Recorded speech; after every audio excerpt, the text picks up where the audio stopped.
আজকে আমরা দেখব দশম শ্রেণী গণিত প্রশ্নপত্র, যেখানে দ্বিতীয় পর্যায়ক্রমিক মূল্যায়ন 2025-এর জন্য প্রস্তুতি পর্বের একটা নমুনা মডেল, যেখানে পূর্ণমান 40, সময় রয়েছে 1 ঘন্টা।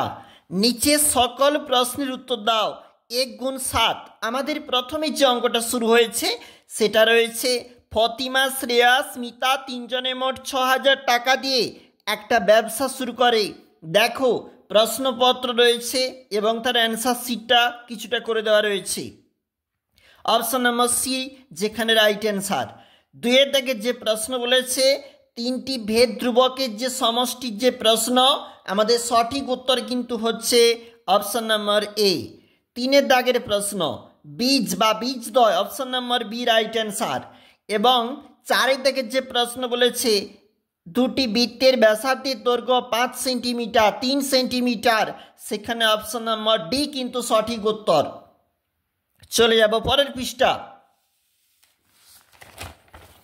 এটা হচ্ছে 2 নম্বর পেজ এবং যেখানে রয়েছে পরবর্তী প্রশ্ন এমসিকিউ এবং 5-এর দাগের সঠিক উত্তর হচ্ছে অপশন নম্বর সি 4.4 সেন্টিমিটার।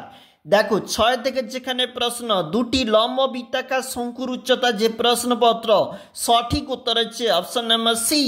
এবং 7-এর দাগের যে প্রশ্ন দুটি নিরেট গোলকের বক্রতলের ক্ষেত্রফলের অনুপাত, এই প্রশ্নের সঠিক উত্তর অপশন নম্বর এ।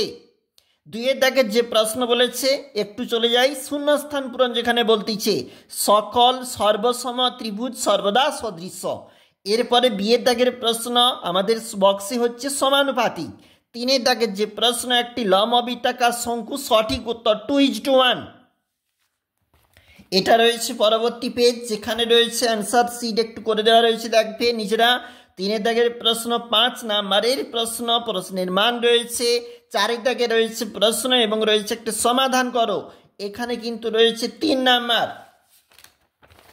এটা পরবর্তী পেজ মানে অন্তিম পেজ, যেখানে 5 নম্বরে রয়েছে উপপাদ্য, সম্পাদ্য বা পরিমিতি। অবশ্যই দেখবে, গুরুত্বপূর্ণ।